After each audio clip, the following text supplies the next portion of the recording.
Novel song में खुशामदीद। पिछली किस्त में नाफे की दमदार एंट्री। ये नाफे कौन है, कहाँ से आया, किस लिए आया और किसने इसे भेजा। शुरू करते हैं अपने नॉवल इश्क यारम की आज की किस्त। रोशनी तुम जाओ, मैं थोड़ा काम कर लूँ। मैं होटल जा रहा हूँ, काफ़ी दिन हो गए हैं होटल का काम नहीं देखा। विक्टर और रोशनी दूसरे रेस्टोरेंट में खाना खाने के बाद रोशनी को उसके फ्लैट पर छोड़ने आया था। अच्छा ठीक है, रोशनी ने कहा और गाड़ी का दरवाज़ा खोलते हुए बाहर की तरफ निकलने ही लगी थी कि विक्टर, जो स्टीयरिंग पर बाजू रखे तिरछा हुए रोशनी की तरफ देख रहा था, उसके बाजू से पकड़ते हुए उसे अंदर की तरफ किया। क्या हुआ आप? रोशनी ने एकदम गर्दन मोड़कर देखा। गुड बाय नहीं कहोगी? विक्टर ने रोशनी के हाथ को अपने दोनों हाथों में लेते हुए कहा। विक्टर की बात पर रोशनी मुस्कुरा दी। उसको विक्टर के मासूम बने हुए चेहरे पर बेहद प्यार आ रहा था, लेकिन वो अंदर ही अंदर अपने एहसासात को छुपा गई। मुझे गुड बाय से नफरत है। गुड बाय उसे कहते हैं जिससे दोबारा मिलना ना हो, ओके? रोशनी ने मुस्कुराते हुए विक्टर को कहा। रोशनी की इस बात पर विक्टर के चेहरे पर मुस्कुराहट आ गई। विक्टर थोड़ा आगे को बढ़ा और अपना चेहरा रोशनी के कान की तरफ लेकर गया और सरगोशी में रोशनी के कान में कहा, तुम्हारी इन्हीं बातों की वजह से आज ये विक्टर तुम्हारी कैद में है। विक्टर की बात सुनकर रोशनी ने शर्म से अपने होंठों को दांत के नीचे दबा लिया। लेकिन ये भी ना भूलना, तुम भी विक्टर की कैद में हो और जब तक मैं तुम्हारे फ्लैट पर ना आ जाऊं तुम कहीं भी नहीं जाओगी, ओके? और अगर मेरी बात ना मानी तो विक्टर को तो तुम जानती ही हो ना। विक्टर ने अपनी बात पूरी करते हुए अपना चेहरा पीछे किया। रोशनी जो पहले शर्मा रही थी, एकदम विक्टर की बात पर उसकी आंखें फैल गईं। व्हाट? क्या कहा तुमने? रोशनी ने शॉक्ड होकर कहा। जो तुमने सुना, विक्टर ने रोशनी के नाक पर प्यार से छूते हुए कहा। इसका मतलब बता सकते हो? रोशनी ने आंखें सुकेड़ते हुए कहा। जब तक काया का कुछ पता नहीं चलता तुम अकेली कहीं नहीं जाओगी, घर से बाहर कहीं भी। रेयान भी नहीं है यहाँ तो बेहतर यही है कि तुम फ्लैट पर ही रहो। और अब कोई दूसरा सवाल नहीं, कोई दूसरी बात नहीं। बस चुप करके फ्लैट में जाकर आराम करो। और अगर बाहर निकली तो वो देखो, वो मुझे बता देगा। विक्टर ने हाथ का इशारा करते हुए फ्लैट की बिल्डिंग के बाहर खड़े गार्ड की तरफ इशारा किया, जो बड़े जोश से विक्टर को दूर से हाय बोल रहा था। सच में मुझे मेरी आंखों पर यकीन नहीं हो रहा कि तुम ये भी करोगे, मुझ पर नज़र रखोगे। रोशनी ने गुस्से से मुंह बनाते हुए विक्टर की तरफ देखा। विक्टर ने अपने चेहरे पर मुस्कुराहट लिए बगैर कुछ कहे गाड़ी के दरवाजे की तरफ इशारा किया। ओफ, जा रही हूँ, लेकिन ये भी याद रखना। रोशनी ने ये कहते हुए गाड़ी से उतरते हुए जोर से गाड़ी का दरवाज़ा बंद किया। इतना गुस्सा? विक्टर ने आगे बढ़कर गाड़ी के दरवाजे को चेक किया कि कहीं टूट तो नहीं गया।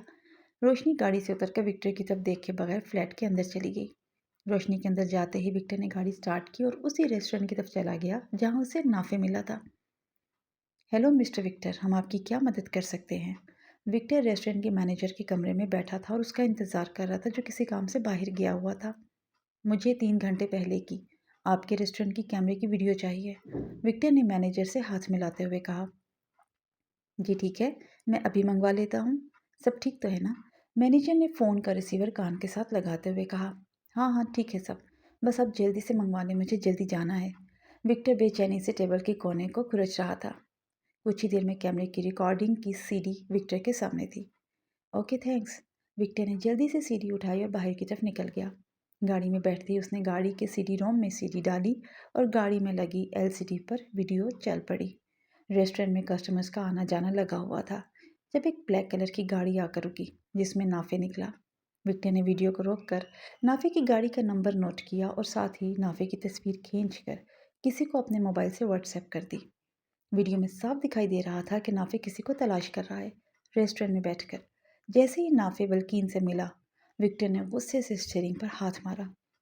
तुम इस हद तक गिर जाओगे मैंने सोचा नहीं था, बल्कीन। और साथ ही विक्टर ने फ़ोन पर नंबर डायल किया। अभी जो मैंने गाड़ी का नंबर भेजा है उसका पता लगाओ किसकी है और जिस आदमी की तस्वीर भेजी है, इसको ऐसा सबक सिखाओ कि उसे खुद समझ ना आए कि उसके साथ क्या हुआ है और कल तक वो लॉस एंजलिस छोड़कर चला जाए। ये काम शाम तक हो जाना चाहिए। विक्टर ने ये कहते हुए कॉल बंद कर दी। रोशनी जैसे ही फ्लैट में आई, गुस्से से लाल हो रही थी। उसकी मोहब्बत उसकी कैद बन रही थी। पता नहीं समझता क्या है खुद को।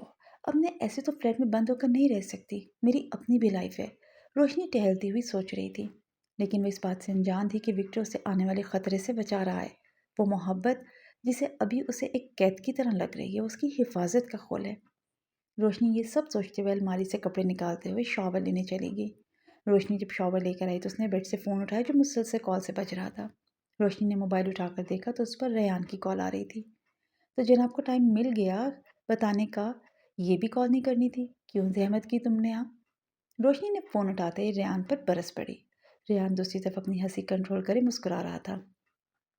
उसे इल्म था कि रोशनी का रिएक्शन ऐसा ही होगा, इसलिए वो खामोशी से रोशनी की बातें सुन रहा था कि जब वो अपना गुस्सा निकाल लेगी तो फिर वो बोलेगा। हाँ, तो गुस्सा ठंडा हो गया क्या तुम्हारा? रोशनी जब खामोश हुई तो रेयान बोल उठा। हाँ, हो गया। अब बताओ कब तक आ रहे हो? मैं बोर हो रही हूँ यहाँ। रोशनी अब नॉर्मल बात कर रही थी। क्यों?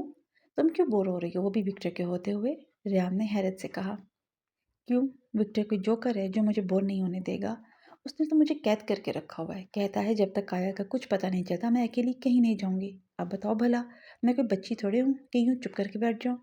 रोशनी ने अपने गीले बालों की लट को अपनी उंगली में लपेटते हुए बुरा सा मुँह बनाया। हाँ, तो ठीक कहा है विक्टर ने, और जो वो कर रहा है वो भी ठीक है। मैं भी वहाँ नहीं हूँ, तुम्हें घर से अकेले नहीं निकलना चाहिए। तुम जानती हो कि पिछली बार क्या हुआ था। अब जो विक्टर कह रहा है उस पर अमल करो। रेयान की बात सुनकर रोशनी को गुस्सा आ गया। वो रेयान से इस बात की तवक्को नहीं कर रही थी कि वो विक्टर का साथ देगा। क्या मतलब है तुम्हारा? हाँ, वैसे तुम्हें विक्टर पसंद नहीं है, लेकिन तुम अब उसी की साइड ले रहे हो। रोशनी अब बेड से उठ खड़ी हुई। रोशनी, जहाँ विक्टर सही है वहाँ सही है। मैं उसे क्यों गलत कहूँगा? अच्छा, अब मैं फ़ोन रखता हूँ, मुझे ज़रूरी काम से जाना है। मैं जल्द ही आ जाऊँगा, ओके बाय। रेहान ने बात मुकम्मल की और फ़ोन रख दिया। सारे अपनी जगह सियाने हैं, एक तो मैं ही पागल हूँ। कोई मेरी बात नहीं सुन रहा है, न समझ रहा है। रोशनी ने फ़ोन दोबारा बेड पर रखा और बालों को ड्राई करने चली गई। जब वापस आई तो उसके मोबाइल के व्हाट्सएप पर कुछ तस्वीर आई हुई थी और साथ ही एक वॉइस मैसेज था।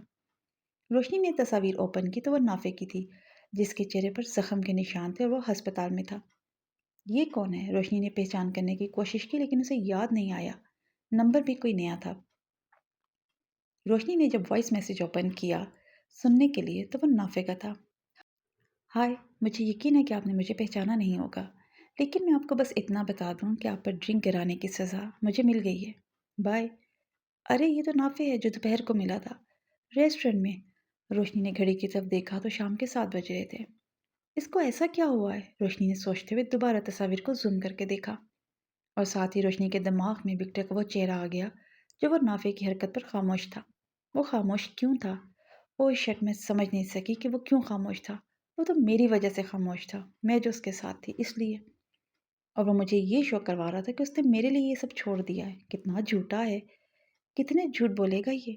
रोशनी ने मोबाइल पेन की पॉकेट में डाला और अपने बालों को समेटते हुए जैकेट पहनते हुए फ्लैट से बाहर आ गई।